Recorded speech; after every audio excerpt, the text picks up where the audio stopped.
Welcome back, everybody. This is Eric and Matt, and this is Life, Liberty, and the Pursuit, your beacon of freedom and the American way of life. Tune in every Mondays for a new episode as we dive into the world of liberty and what makes our country great. All right, everybody, welcome back. This is Eric and Matt here with LLP, your home for all things normal in a world gone completely freaking mad. Here we are, your beacon of freedom in this crazy black hole of craziness that we live in.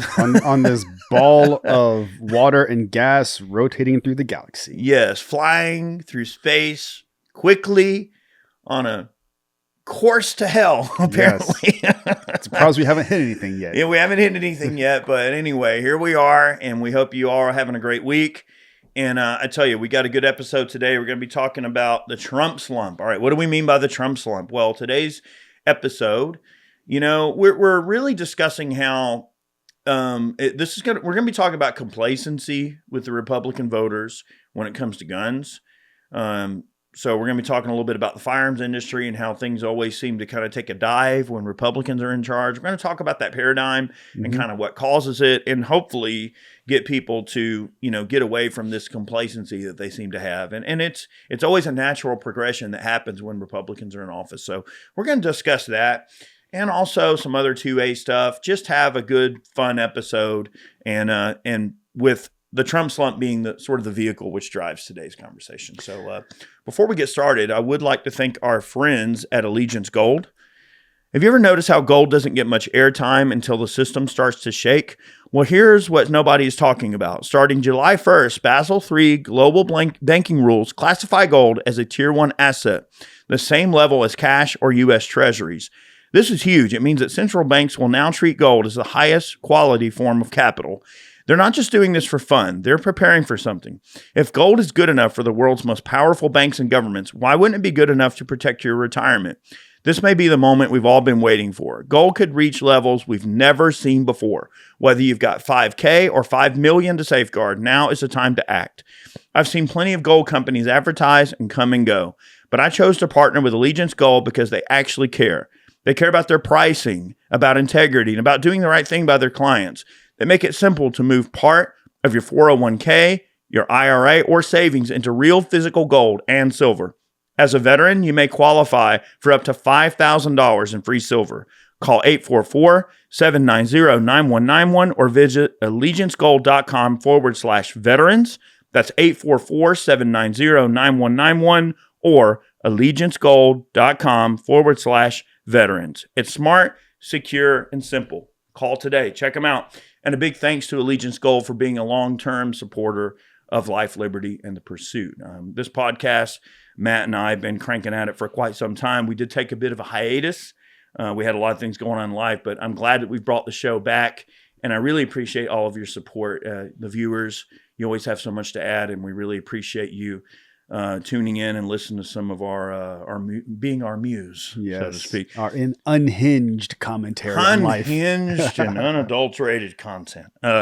How's your week been going? Everything good? No, it's great, man. It's I just recently had to change my daughter's school. So that's kind of been an interesting fiasco. It just wasn't, just to kind of give the viewers a quick insight into the personal life. My daughter is a high achiever, as you would say.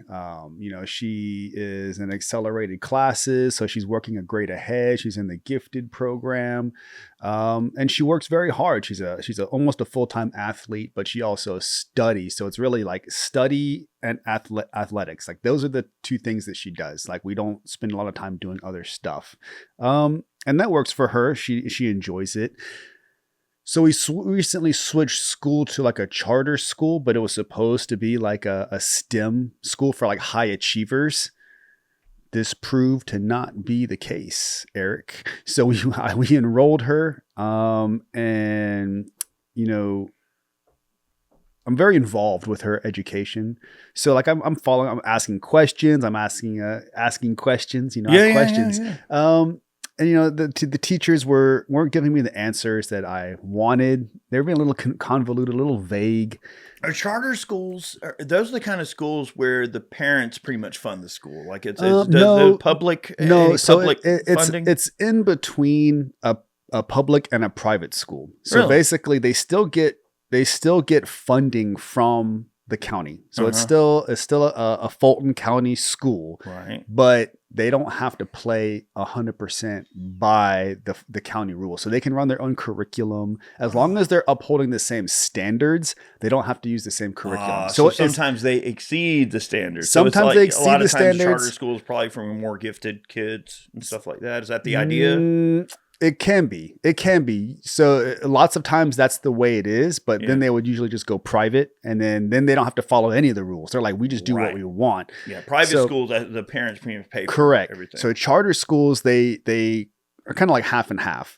So this particular school is supposed to be for a little bit higher achievers, gifted, and then it just wasn't the case. I think it was a false bill of goods, and we were noticing that, hey, all the stuff that you told us about, all the test scores, all this, it was all bogus, man. Because there's no way that this school was producing. My daughter would come home every day like, this is an 8-year-old girl telling you like, hey, this is not what this not is not challenging enough? enough? Not. She's like, I learned this stuff in like 2nd grade, 3rd grade. I'm like, man. all right. And then I would ask them about it, and they just kept giving me the runaround. So I just pulled her out and put her back into her previous school, which was a public school, by the way. However, very, very good public school, like 10 out of 10. Good. Like they're able to really help the growth of that student. Which is, I had no problem with that school in the first place. I just wanted to try something new. Sure. So put her back in.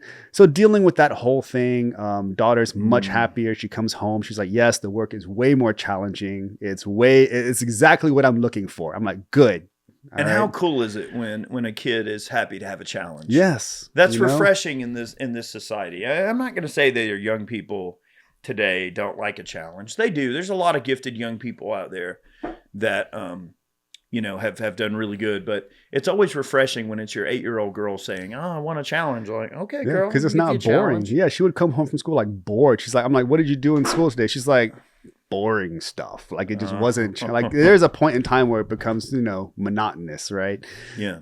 So yes, that's what I've been dealing with, and now we got that settled. Yeah. We're back on schedule, and we're good. I just got back from a trip to Florida. Went down to do some fishing. I see you're extremely dark. Pretty much, yeah. I'm all sunburned and stuff, but I went down to get some fishing in, hang out with the dog, and have a good time, and it wasn't bad. The fish weren't biting good, but it doesn't even matter. No, it doesn't, man. Went down to the island, hang out, camped out on the island. The island. Yeah, I like it. Out there, so it's always neat. Look at the stars at night and enjoy some peace and quiet. And it's always good to have some time to reflect and everything. You shored the boat?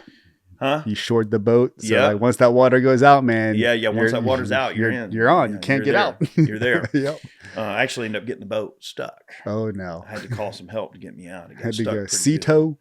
Yep. But luckily, my insurance company covers it 100%. So I get free tows. Underrated, dude. Yes. So that was highly welcome. Yes. Because if you're not a member of Sea Tow and you have to get a tow, it's like $1,500 easily, dude. For them to come get you. And that's a good payday for them. It's like it takes them probably about an hour to come out there and get you and come right back. It's like, wow, yeah, that $50 premium paid dividends, that's a boy. Premium on that time, But anyway, all in all, great week for me. And we're going to talk about the Trump slump. So, what do we mean when we discuss a Trump slump? Well, it's a term that has been coined in recent years. Just because it has a nice little ring to it, I guess. It rhymes. Slump.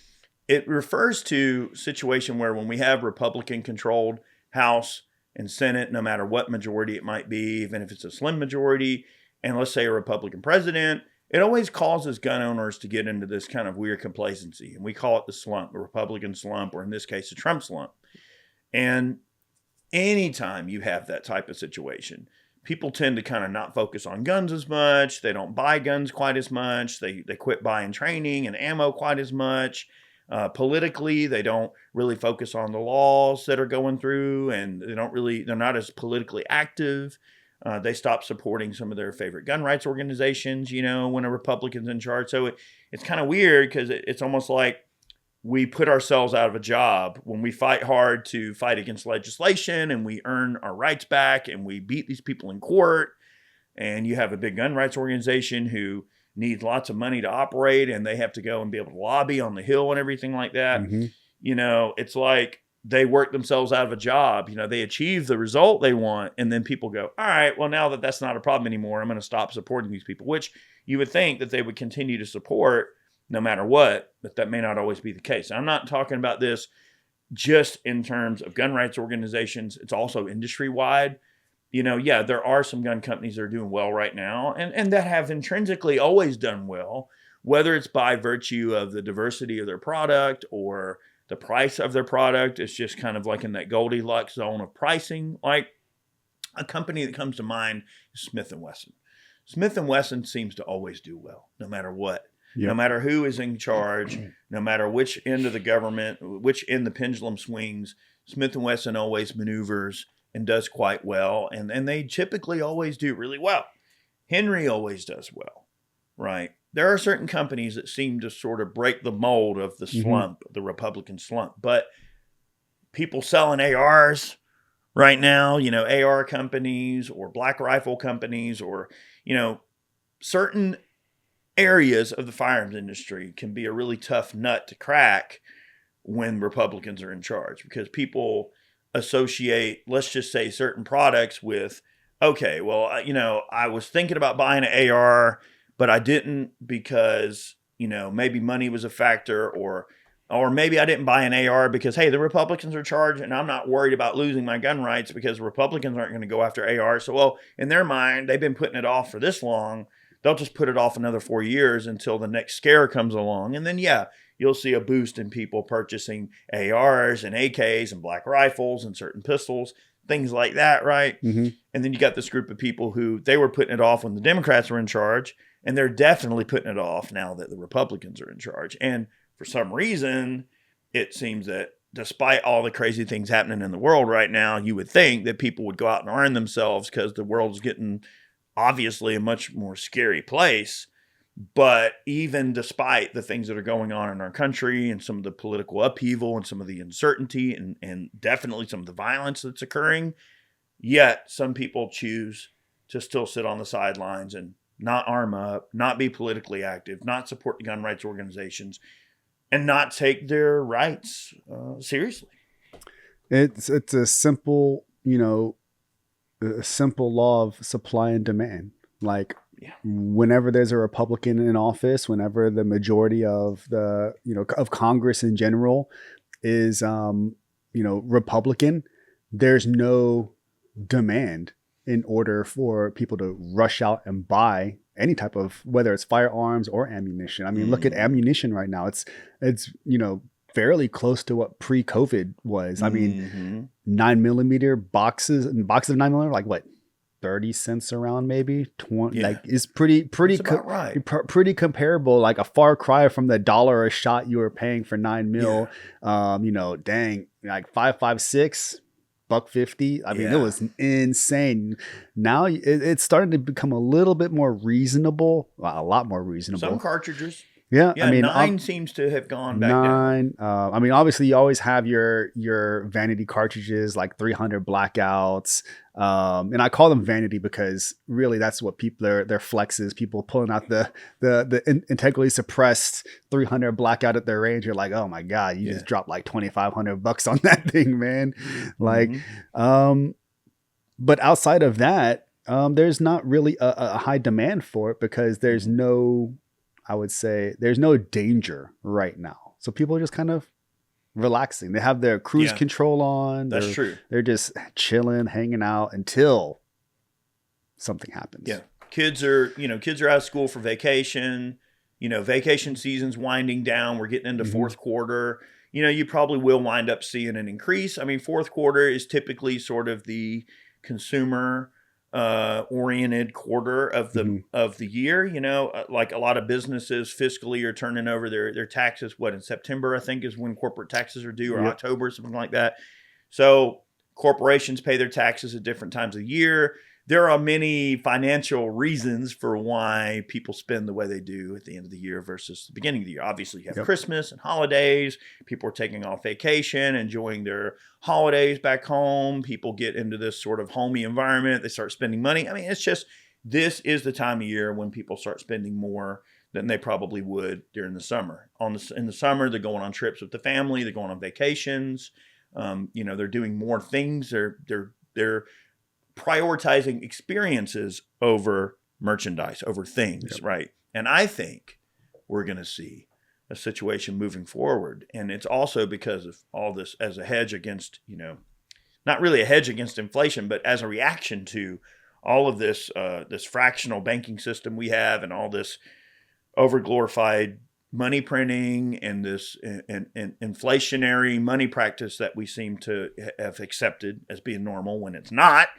What we see, all this man-made inflation, not to mention literal inflation that is just a result of the fiscal policies our country has been doing, whether it's tariffs or any other type of debauchery. I mean, I think it's funny how we have tariffs, but then we still have income taxes. So you really slip that in on you, right? Like, everybody's like, oh, yeah, we'll collect our money through tariffs. Yeah, but they're still going to collect your money through taxes.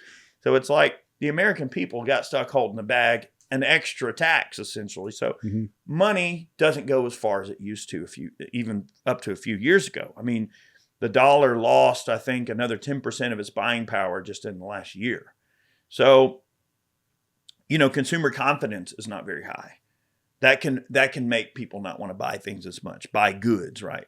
They're going to prioritize. The point is, they're going to prioritize experiences over things, and I think that's what we're really seeing. People are going to go on trips more often. They're going to go to the park and hang out with their kids. They're going to go to the lake and go enjoy a picnic. Like, that's a cheap way to have a great experience and not have to go spend a bunch of money and things. So I think people are prioritizing experiences. Well, I mean, outside of that, since you bring that up, like, going to, let's just say, for example, you're going to the gun range, right? Let's say there's 4 of you guys going to the gun range.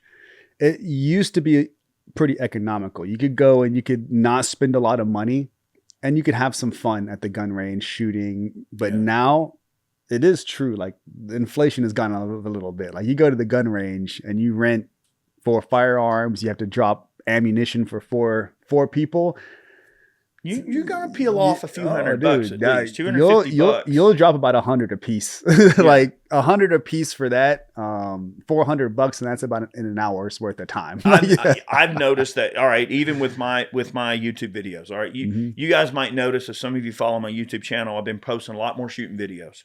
Okay, I went out the other day and I had a great shotgun day. I did a bunch of shotgun shooting, did some reviews. I put out a video on the Beretta 1301. I cut a video on the Beretta A300 Ultima Patrol. I cut a video on a newly SBS Mossberg 990. I cut a video on an SBS 14-inch 10-gauge Browning BPS shotgun, which is cool. So, I was able to cut some videos, and I had to go buy 10-gauge the other day because I ran low on some 10-gauge ammo. And holy crap, just for a 25-round box of bird loads and about 5 boxes of slugs, I think I spent like almost $350 freaking dollars just for a few rounds of 10 gauge ammo. Now, granted, 10 gauge is an expensive cartridge to buy. And a box, a five round box of slugs is like $16. That's a lot of money. Now, granted, 10 gauge is an expensive cartridge, but still, I was thinking, wow.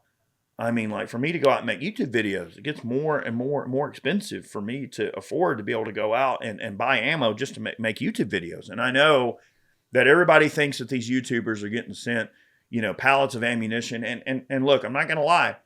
Have companies supported me in the past with ammo before? Have I gotten a care package for ammo? Yes, I have. Yeah, one time Federal sent me a huge pallet of ammo. I requested a certain amount of ammo and they sent it. And it took me years to burn up that ammo. And I was glad to have it. But I used that ammo to make the videos to help entertain people and educate people. So the ammo went to good use. It's not like I went out and burn that ammo up in my spare time just for fun. No, I only use it for video, and that sort of thing. So yes, companies have supported, YouTubers before with ammo. I know Federal's always been one that's been pretty good to most content creators. And I digress. I'm not trying to get off on this subject. point is, I know ammo's been expensive. It's been out of this world because I just had to go buy a bunch. I was like, whoa. By the time I bought my hominy and watermelons and good old hominy, moving my cameras around and loading up my expensive ass ammo that I had to buy, I'm like, wow, like it's expensive to get out and film these range videos. And quite frankly, I'm not going to lie, some of the views have been down a little bit and I don't really make the money I used to make on some of these videos. And I wind up actually being in the hole more often than I actually make a profit on the videos. For the content, guys. One thing I want to mention, and I'll leave this subject here in the dirt, but I noticed that a lot of people send me super thanks. At the end of the month, I always get a report of the super thanks revenue that I get sent.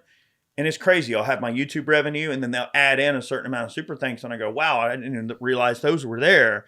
Until the end of the month, they tally them up, and I've got my viewers sending me like an extra $600, $700 a month. Nice. And super thanks. So I just want to say that if you are one of the people who loves my content and you send over a super thanks on occasion, those do add up.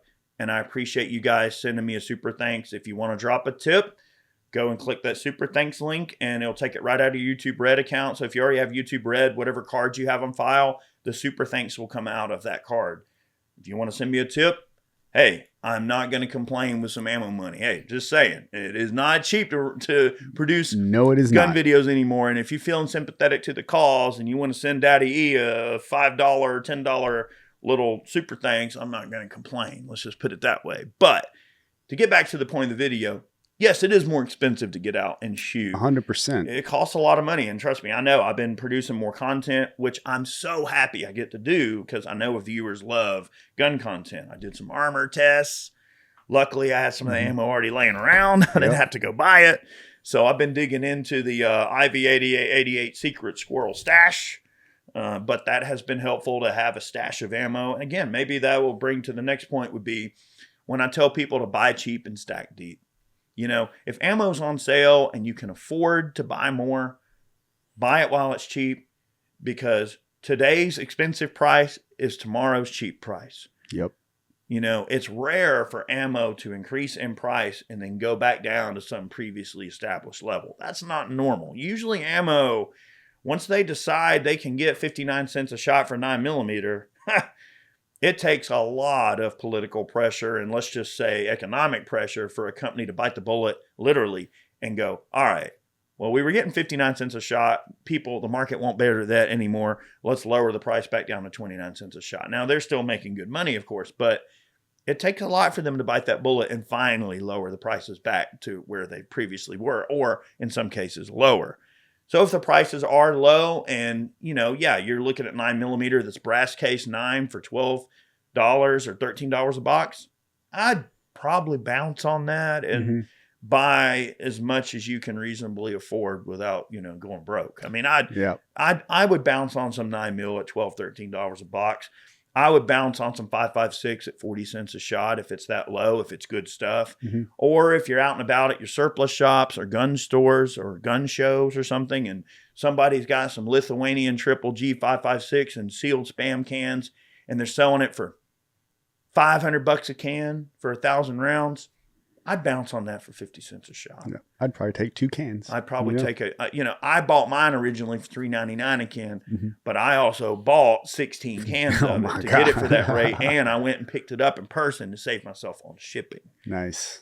Now, I know not everybody can afford to pop that much money on ammo at one given time. Luckily, your boy was up here a little bit. Okay, I was living a little larger, had a little more money. I was like, okay, I'm going to buy some 5.56, and I've been shooting on that 5.56 for years. That Lithuanian. That's the black tip? No, it's the unpainted SS109. It's the plain tip. Did you say plain tip? No, I said black tip. Black tip. Yeah. No, not black tip. Okay. It's green. It's green tip, but it's unpainted. Unmarked. Yeah, unmarked green tip. I remember you mentioning in my opinion, shoots better because if you look at green tip, you shoot through your AR, right? The chamber does inevitably sort of rub the cartridge a little bit, and you'll notice you get bits of little green fallout in your chamber.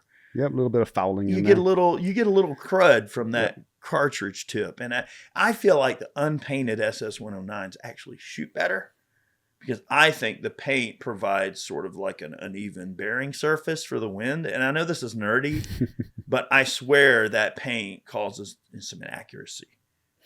I feel like the unpainted version shoots better. I mean, my SS-109, the Lithuanian contract, is full power, and it shoots the living daylights out. Out of the 18-inch SPR, at 300 yards, I can get like sub 3-inch groups. That's really good. For ball ammo. Yeah. What better does it need to do? And it's ball ammo. I've killed coyotes with it. I've killed hogs with it. I don't shoot deer with 5.56, but I'll shoot hogs with it. And I'll tell you what, I haven't had any walk away from me. It works great. That reminds me, we need to get back out there. We need to go do some hog hunting. Some hog or coyote, one of the two. Yeah, we need to do some hog hunting. Yeah. We'll go back down. We'll go hang out with Rick and go call some coyotes. Yeah. It'll be fun. We got the old integrally suppressed with the thermal on it. Yeah, you really need to try that rig out. Now, we haven't really, shot anything in anger in a while. We need to go do some coyote hunting. I put the machine gun lower on it. I went to town. Remember the time I took you to remember the time I took you to the farm? Remember when you shot your first coyote? Yeah. Yeah. Remember that? Yeah. Was it a fox or was it? No, it was a coyote, and it was with the bullpup. It was with that MDR. Yeah. 308. And we had the thermal on it. Remember? Yep. And I remember I ran the call, and it wasn't 40 seconds after that call came on. He came trotting around. He's like, doo, doo, doo, and he got close to us, and I remember I was looking with the spotter. I was like, Matt, he's right there. And I tapped you, and you were like, where? And I was like, in the middle of the road, right Yeah, it's here, like right there on the road. Right here.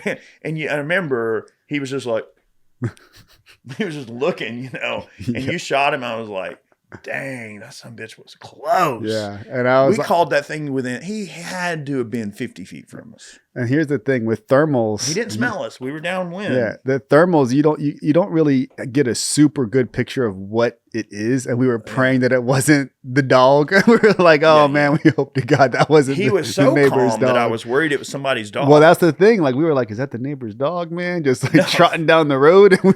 No. And then when I saw him acting skittish, I was like, that's not. Yeah, he started kind of like, he was mousing. He was kind of like jumping on a mouse. Once we knew he was mousing, that's how we knew. I remember that. Dogs don't do that. Dogs don't mouse, like a freaking fox or a coyote. When we say they're mousing, they kind of hop around and dislodge the grass in an attempt to get a mouse to pop out. Field mice. So once we saw him mousing, we knew. And it was a pretty big coyote. Yeah, it was nice. A little offhand shot there. Good size, yeah. It was a good shot. But anyway, we do need to get out and do some coyote hunting. Yeah. But the Trump slump, it does make people want to have those experiences. Not want to have experiences. I think that the Trump slump causes people to, not quite prioritize buying guns and ammo and accessories or taking training or being, let's just say politically active. People put that on the back burner. And I'm not saying it's a travesty or a terrible thing. I guess what I would try to encourage people to do is to try to not have that mentality. Like, be politically active, even when things are going, at least the way you feel, that things are going your way. You should still make an effort to support your gun rights organizations. I mean, look, think of it like paying your dues. I mean, just because things are going perfect doesn't mean you shouldn't still try to slide a few bucks towards your favorite gun rights organization. I mean, if you can afford it, by all means, pay your dues.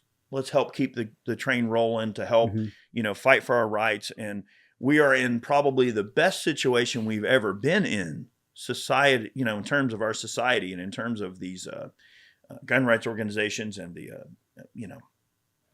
lobbying efforts that are being put forth. We've never been in a better situation to take back lost ground. And when the Republicans are in charge, you should take that as an opportunity to take back lost ground. And I know it seems like the freaking Republicans don't want to do anything for gun owners. And I know some of their voting records seem to indicate that they don't really give a crap about gun owners. And I know it seems like it's an uphill battle dealing with the Republicans on guns. They say they're pro-gun and their voting records show something different. I understand the frustration. I really do. Pam Bondi is not exactly the most pro-gun AG we could ever have. We expressed our concern about some of Pam Bondi's past, about some of the, red flag confiscation that she supported, this whole not allowing, 18-year-olds to buy black rifles and wanting to raise the age to buy rifles to 21, which basically means ARs. Let's face it. They don't care if an 18-year-old kid has a hunting rifle. What they really mean, they don't want an 18-year-old having an AR. Then they have to raise the recruiting age to 21 then. Well, they're not going to do that. I mean, so the truth is, Pam Bondi has a past of not exactly being the most friendly towards gun owners. Mm-hmm. And I think that is absolutely a unshakable fact that has all the stuff backing up. I mean, she supported those things in Florida. So we may not exactly have the best AG, right? Some people have been very, scrutinizing of the FBI and the way they've handled things. And I think that Kash Patel bit off a lot more than he could chew, Matt. I don't think he realized just how deep the rot was. I'm not going to sit here and say that Kash Patel was not a good guy for the FBI or that he's not a morally sound guy. I don't know enough about him as a person to judge him as a person, so I'm not going to. I think that him and Dan both got under the hood and realized, wow, this needs some work, right? Yeah, I will say that Kash Patel looks a little lost when he's doing these Senate committee hearings or he's being questioned. He always has, no, don't get me wrong. He answers very vehemently. He has a good answer. He responds very good. Mm-hmm. Well, I agree. He responds well, but his eyes look lost. Like he just kind of has like this weird, like he's like computing what's going on. Sure. And he realizes like, man, this is a lot. Look, it is a lot to deal with. If you're in the hot seat, yep. You're in a Senate committee hearing or, a congressional hearing of some sort like that, and you're in the hot seat. I mean, yeah, you're there amongst colleagues, but it's stressful. You got all the cameras on you, and they're on you. They're going to ask you a question, and they're going to lean in like, yeah, I can imagine how, you got to have some pretty thick skin to be politically involved in that sort of a role when you are essentially responsible for a very large, highly scrutinized, highly controversial law enforcement agency. Yeah.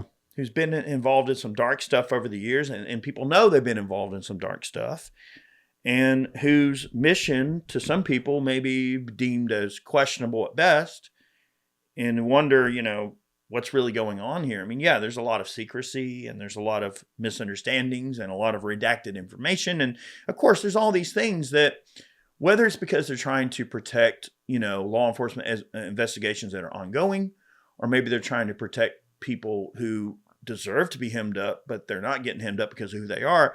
No matter what the circumstances may be, the bottom line is that there's a high degree of scrutiny that surrounds this work. And that's a very tough thing to respond to. And I think that Kash may be seeing like, wow, this is a stressful job. Like, I didn't realize it's going to be quite this crazy. And I think there is a certain amount of that's going on for him right now. And perhaps Bondi too. Maybe Pam Bondi is realizing like, wow, the rot is deep here. Do we really want to believe that there's some further reaching plan to correct many wrongs that have been done in the past by these people? Or are we led to believe that they are simply just towing the narrative line and simply doing nothing behind closed doors in order to just allow the same thing that's always happened to just perpetuate? I mean, we won't really know that. Yeah. And you can see. And is 4 years long enough to do that? Not really. Not really. These investigations take a long time. And when these investigations overlap between administrations, that's even worse because then let's say the next administration, if they're Democrat administration, what do you think they're going to say about these investigations? If it involves them, they're going to go, oh, no, shut that down. Y'all aren't focusing on this anymore. You're focusing on little grannies inside the Capitol. You're focused on parents' PTA meetings. You're focusing on these conservatives. And then the FBI goes, okay, well, that's our job. What am I supposed to do? Say, well, I don't agree with that, and I'm going to turn in my $85,000 a year cushy job with all its luxuries and nice perks, right? Or are they going to?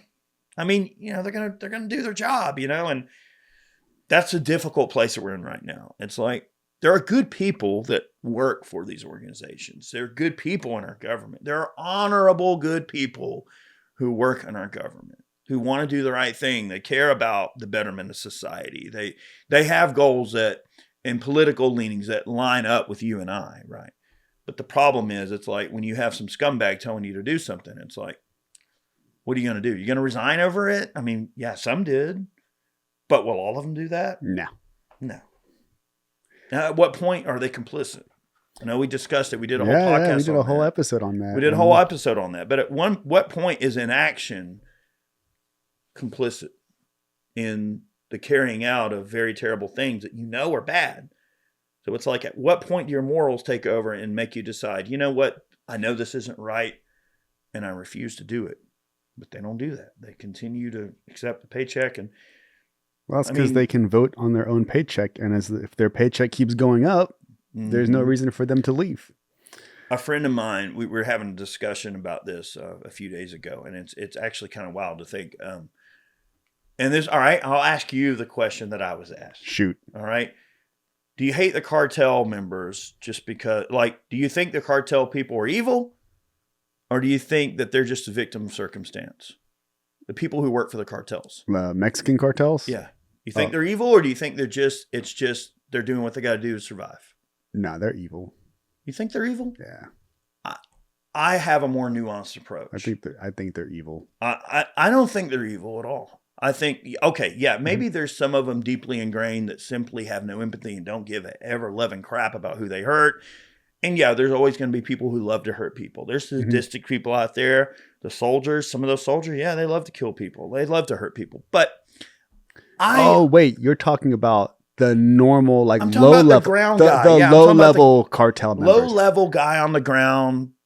He's a coyote. That's circumstance. I was thinking running high people, level. He's running drugs. You know, maybe he's not a user of these things. He's just the low level guys. Yeah. Because he has no choice. Yeah, the low level guys, I would agree. That's like, hey, that's what they can do. Like that's what they do to make money. I don't even know if even some of the high level people are truly evil. I mean, maybe they are because of the scale of things that they know when they know it, and they know people are getting hurt. They know people are getting raped and trafficked.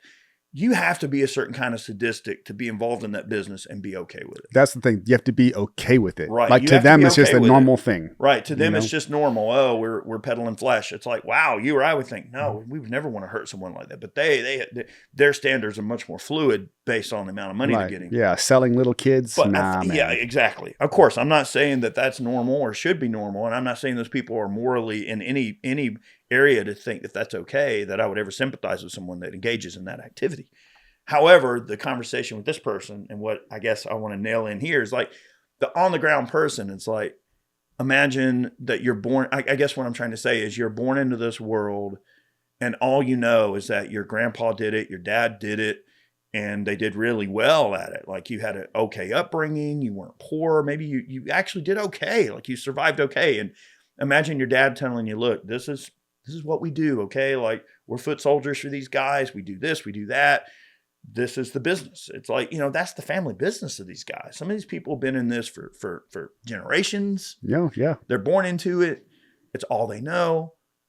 Hey, daddy, I'm hungry. Right? What are you going to tell your young kid who's hungry? What are you going to tell your wife who needs clothes and you got to pay the bills? I mean, everyone has bills. And I guess what I'm trying to say is the same person who would take that cushy $100,000 a year job from the FBI, are they really any different than the cartels who are doing the same type of thing where they're taking a job that, they probably wish they could do something else. They don't want to be engaged. They don't want to hurt people. They don't want to do X, Y, Z. They don't want to break the law. They don't want to commit crimes. Maybe they're religious, godly people who pray every night for forgiveness. Who knows? Do we really think that about our own people too? I mean, are there people within our own government who, maybe they feel the same way. Maybe they feel like, wow, I really don't agree with what these people want me to do, but I have to do it because I don't have a choice. I mean, I don't know how to do anything else. I don't have any other skills. I don't know how to weld. I don't know how to be a plumber. I mean, yeah, there's plenty of other ways to make money, but it's like, is it because of the elitism in their head that they think, well, I'm the anointed one who is put in this position.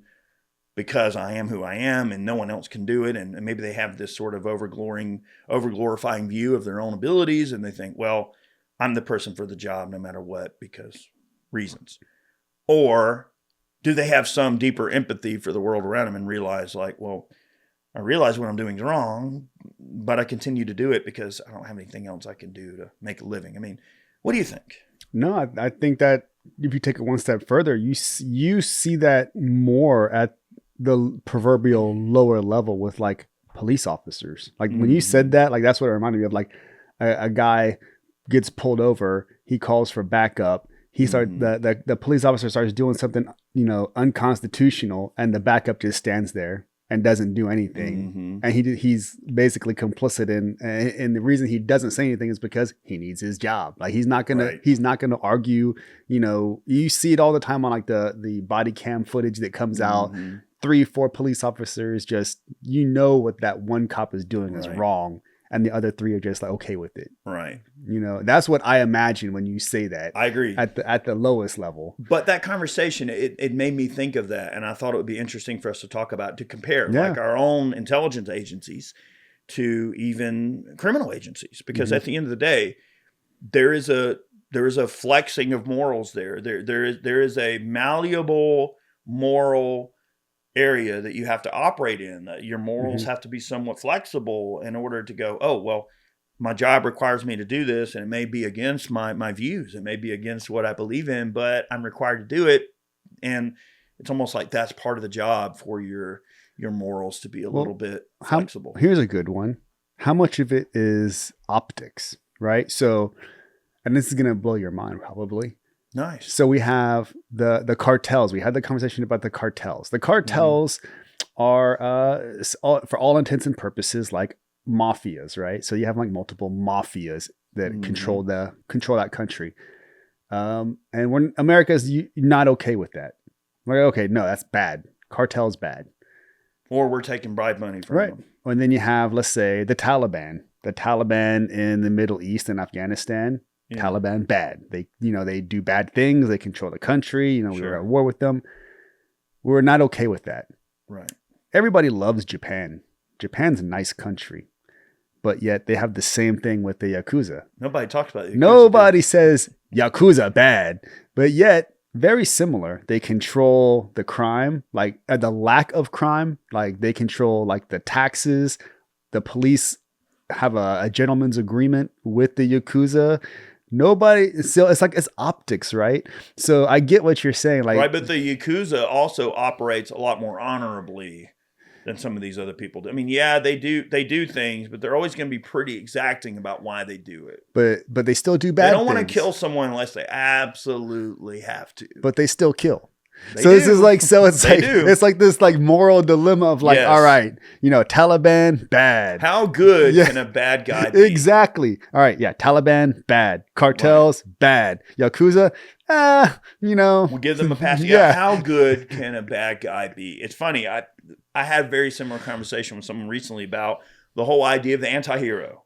Yeah. Right. And sometimes bad people do good things. It's like Homelander from The Boys. Right. I mean, sometimes people who are bad inevitably go out of their way to do good things for some reason they can't explain. And I'm not saying it absolves them of wrongdoing. Right. Bad people are still bad people, but it's like this anti-hero philosophy. I mean, you look at like Game of Thrones, a character like the Hound. Yeah. The Hound, he just does things by his own personal moral code that might be very disastrous to some people and maybe neutral at best to others. And then maybe in tiny little inklings, he has his own version of good that surpasses the moral code of, he may do good for a reason that someone would be like, well, why are you going to risk your life for this? Yeah. Why are you gonna, you're such a bad guy. You've slain people on the battlefield. You punch kings in the face. Like, you don't care about your own life. And like, why are you gonna take a risk for something like this girl you're trying to protect? Yeah. He had no reason to protect that girl. So here's a good But one. he felt like in that moment that it was the right thing to do. And despite putting himself in a lot of damn danger to do it. Yep. And he went out of his way. He did have his own code of honor, and he was protecting little Arya Stark and all that. But and people would even say like, oh, he was an honorable guy. But this is the same guy. Brienne was totally the right person to have Arya, to take her back and protect her. But he fought her anyway. Like he could have easily just said, well, you're the person charged with taking care of her. I've got her to here. Well, all right, take her. But he didn't. He's like, no, I'm gonna fight everybody liked him as the honorable guy, which I liked him too. But he still killed that family in the farmhouse and took their silver. Yeah, he still did bad things. Yes, so it's like, at what point in society do we look at the bad man who occasionally does good and we go, well, it's like, are they a necessary component of lubricating the gears of capitalism, of lubricating the gears of the underworld? I mean, I'm not going to sit here and say that we shouldn't do something about these people operating. Like, I don't agree with all the fentanyl that crosses the border and kills a bunch of Americans all the time. I don't agree with all the illegals coming in and causing problems and taking up American housing. I mean, all these housing costs that have been going up. Yeah, it's because we're housing 50 million people we didn't have before. So it's like we've got all these people here who are not supposed to be here. And if that is because of actions of the cartel, well, then yeah, I don't agree with the cartel. Like, obviously stop that crap. Deport these people. I agree with that. Deport these people. Get the drugs off our streets. I mean, should the government maybe be a little more lax on some things and strict on others? Maybe so. Right? Fentanyl is extremely dangerous. It kills a lot of people. And obviously there's some bad stuff out there that's hurting people. I don't want to see our countrymen get hemmed up. I don't want to see people on the streets, high and they're just laying around on the road. Doing the zombie walk. Where they're acting like zombies. I mean, I don't want to see my people like that. But at what point do you go, well, yeah, the cartel, evil, Taliban, evil, Yakuza, evil. Well, at what point do you look at your own government even and think, well, damn, they're pretty evil too. They do deep. A lot of the same stuff too.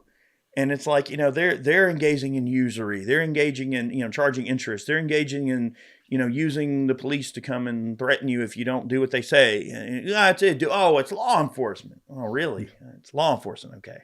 Really? That's what you say. But who makes the laws? I mean, this overseer makes the laws. So it's like, you want to believe that you're being represented. You want to believe that you have some sort of participation in that you are, a party to it. And maybe locally, yes, you are, but federally, oh yeah. I mean, it's just kind of a different animal. You look at all the federal laws and the things they'll do to hem you up. It's like, at what point do we consider these people their own little cartel too? I mean, well, that's what they say, man. The government cartel. I mean, it's a business, and you're just kind of a product of that. Like, if you don't know who the customer is, it's you. All right, like if you're like that's the rule of thumb. If you're trying to figure out what a product's customer is or who it is you. It's an interesting point to think about. That's why I want to bring it up in today's show, because I thought, we always are taught to believe that all of these other movements within other countries are so bad. And, we should topple this government. We should stop these people from doing this. And again, I'm not trying to draw some moral distinction that, the cartel's good people and God-fearing. I'm not trying to say they're good or bad. I'm just trying to get people to understand that some people are victims of circumstance and they must be put in situations that they're in because they have no other choice. Is that a cop-out maybe to some people? It may be, but I do truly believe there probably are a lot of people who are, put into these situations probably by no choice of their own. They're forced to do it. To say otherwise would be disingenuous. It would be a complete, it would be to ignore that these people didn't grow up in a third world country. So yeah, it is true. I think if we're willing to say that maybe there's some people who are victims of circumstance and all of these other underbelly illicit groups of people, that maybe in our own very own government, there are people who it's like, well, they saw an opportunity to get involved in politics. Mhm. And, you know, again, I'm not trying to say that we should be lenient on these people. Well, I mean, some of listen, these Eric, folks have done some really bad things to us. And what I think we should be very clear and like, we should make these people pay. We should punish them for what they've done, you know? if there's a certain group of Americans that can claim something is currently holding them back that happened over 400 years ago, then I would say that it is completely plausible that things that happen within your lifetime affected you more immediately than something that happened 400 plus years ago. Right. So if one can argue, which I'm not saying it didn't, I'm just saying if one group of people can use that argument, Sure. more than one person or more than one group of people can use that same argument. Life is hard. And, you know, the human condition has been surrounded by violence and death way more than it has peace. Peace is a rare thing in the story of the human story. When we look at recorded human history, we've been fighting each other way more than we've been at peace. Oh, yeah. Collectively. And I think it's one thing that we can always point to in the freaking human condition is that men will reach a point in their life where they have to conquer and control and achieve. And that's part of being a man, is wanting to achieve. And sometimes that achievement comes through hurting others. And sometimes we have to be okay with doing what's necessary. I think the moral dilemma becomes that at what point do we decide as normal, average, God-fearing, law-abiding people that picking up the sword is necessary versus, all right, maybe there's a group of people out here who've decided the way of the sword is the way of life and that they've just accepted that that's their fate, you know, and they say that if you live by the sword, you will die by the sword as well. And, you know, maybe they're okay with dying by the sword. They're okay with living a shorter life, but knowing that their profession is dangerous and have a limited amount of time on this earth. You're playing with borrowed time. Some men are okay with borrowed time. Some men are okay with the dangerous path, knowing that that dangerous path is a shorter path. So, but it's the path to glory. I mean, right. But I think that it's a story, like literally, dude, as old as time, is that, you know, men have always, you know, approached a dangerous level of achievement that, yes, I mean, like, was there a point that Genghis Khan decided, I'm going to settle down and quit? I mean, this is crazy. We've been doing all this. We've been conquering. No, it became a drug for him, and he followed it for his entire life, you know, and his kids did. It's like all they knew was, wow, we feel so alive right now. We feel so alive doing this and riding into the next village. I mean, there's something to be said for people who are not afraid to do that. And, you know, America is a country that's been built by and for people who aren't afraid to pick up the sword, you know, and we have been a warrior culture and, you know, we've definitely been a culture of rabble rousers and people who aren't afraid to challenge the status quo. And I think that does speak highly about who we really are. If we can really say that that is a group of people who's honorable and good, I mean, I suppose I'll leave that up to everyone to consider. You know, it's just an interesting talking point. Yeah. I know we went down a different road here, but the Trump slump, it does put those things in mind where when people get complacent, that complacency breeds a lot of things like the Taliban or you know, this dark underbelly of society that you would call a cartel or a professional criminal organization or something. Complacency breeds those movements. Complacency breeds new political parties. It breeds strange and unreasonable laws that you have to be subjected to. These things breed in the dark, right? And if we're complacent, when we think things are going normally for us, Matt, and we're complacent, I think it's a breeding ground for these things to happen. And I think that's just worth noting, worth looking at. You know, I was looking it up and you mentioned Genghis Khan, and it was like he killed something like, or he didn't kill personally, he was responsible for like killing 10% of Earth's population. Like, and he never stopped, did he? Did it dude till he was an old man. kept going. I'm like, holy cow, that is a lot of people, man. And wasn't he like a frail old man when he was finally done, and he's still like, still going into and, battle even when he's old? And they, when he died, they like buried him, and then they, this, from what they say, they never found his grave because they redirected river to go over his grave, so you'll never find it. It's just crazy, man. Like, but I would say that is correct. The optics of how people view all of these different things, it can be a little bit skewed based on how we feel. And I think that, using that, I think Japan is probably the best, litmus test for that, because everybody loves Japan. Like, they're allies. We have a great, relationship with them. And very organized society, very orderly. Yeah. But at the same time, very peaceful generally, but also very racist. Like, they are probably like, I'll call it, man. Like, organized crime. Yeah, organized crime is acceptable. Racism, acceptable. Right. Like gambling, acceptable. Like, all of these things are accepted and they done. do have some really strange rules, though, the Japanese. Like, if you're a foreigner, like when you visit, there's certain things you got to know. Like, so, like, crazy. I can't, if I was to go to Japan, like, I didn't go to Japan. My wife and like all her friends and family, my daughter, they all went to Japan. Yeah. I didn't go. But if I did, I wouldn't be able to go to like most of the like onsens or like the bathhouses because I have tattoos. You have tattoos, yeah. I can't go to a lot of the restaurants there. Like, if you have tattoos showing, you can't go. So you have to literally like wear everything to cover it up. So like, and that's just part of life because they're like, oh, that's Yakuza. Like, Yakuza has tattoos, and right. They view criminals as having tattoos. It could be like a little like Hello Kitty like tattoo on my arm. Yeah. And they're like, nah, Yakuza. Like, man.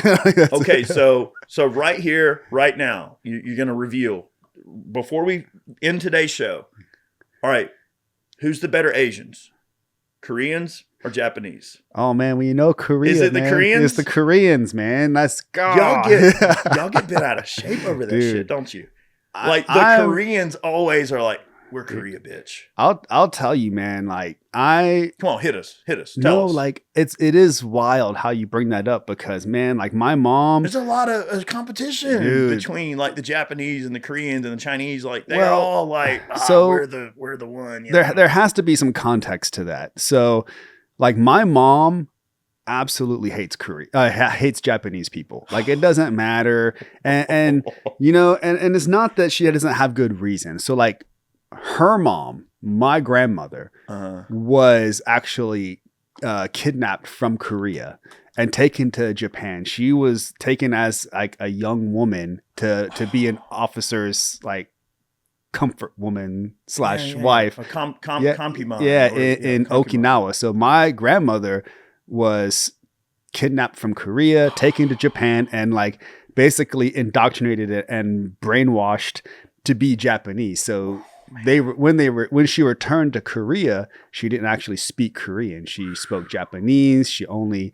wrote in Japanese. She only read in Japanese. Everything was like she identified with being Japanese. So there's a lot of deep-rooted reasons why many Koreans maybe don't get along with the Japanese or the Chinese. And they don't get along because it's so fresh. You got to think it was my grandmother, right? So like my mom, that's like one generation. Not that long ago. So that could have very easily been my mom that happened to. She missed it by or one could say that if things took a crazy enough turn that it wouldn't happen again in the near future. So I mean, it's kind of hard to believe. It seems like they've turned a corner, but you never know. I mean, they go back their old ways. So can you blame them? Like I'm American. I kind of stay out of that whole thing. Mm-hmm.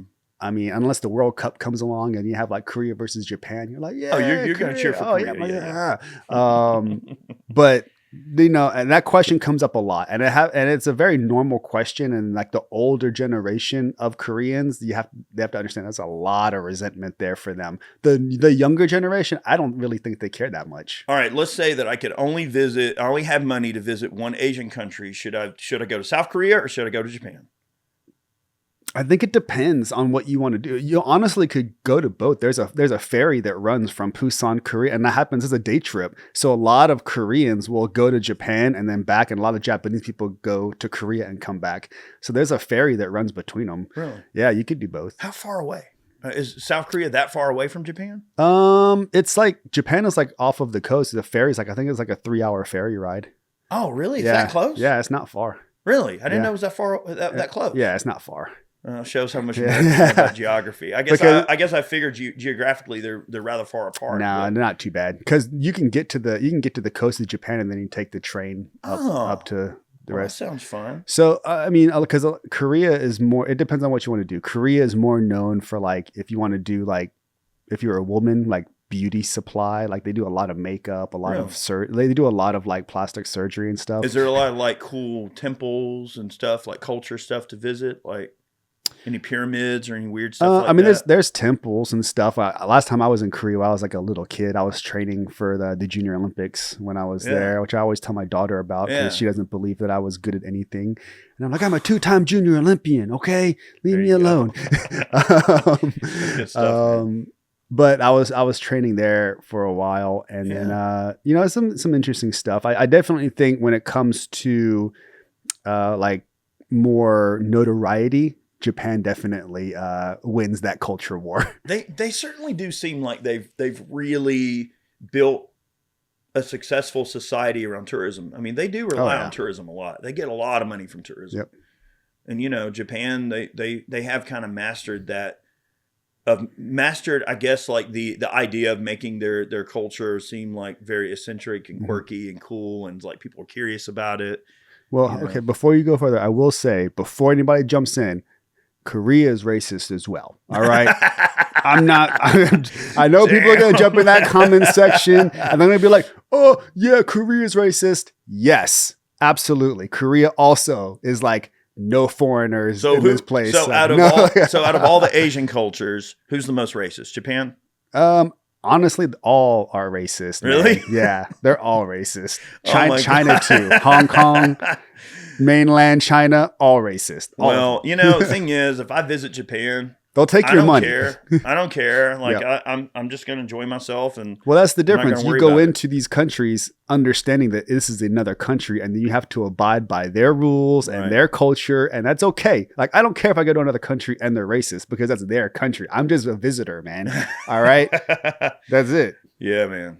Well, you got anything else before we head on for the day? No, but that was a pretty funny segment. It was a funny subject, yeah. But we wanted to discuss the Trump slump because I know that there's a lot of people thinking like, oh man, gun sales are way down. It seems like there's a lot less paperwork being processed. And look, I just want people to know that it's a normal part of a Republican administration. It's always a tough 4 years for the gun industry anytime a Republican's in office, especially when there's a majority in the House and Senate.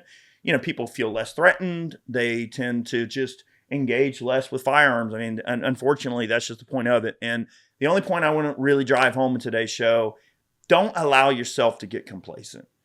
Don't allow your safety to be deferred to others. Carry a gun every day. Train every day as much as you can. Train on your draw. Carry medical supplies. Do not get complacent just because you feel like society has, their wind in your sails. Like, that's not a good enough reason. We have to stay engaged as people, and we have to make sure that we are closely following things that are going on around us. No matter who is in charge, always scrutinize their actions and treat every person as an individual. That's my thought.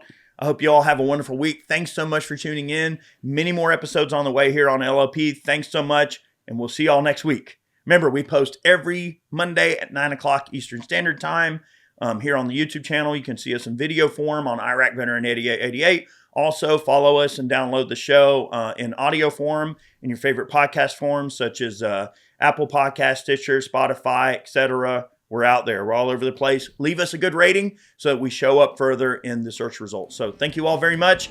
Many more episodes on the way. We'll catch you soon. Bye, everybody. Thanks for listening to Life, Liberty, and Pursuit. If you enjoyed the show, be sure to subscribe on Apple Podcasts, Spotify, and anywhere else podcasts are found. Be sure to leave us a 5-star review. We'd really appreciate that. You can support us over on Ballistic Inc. by picking yourself up some merch. And remember, guys, danger is freedom. Have a good one.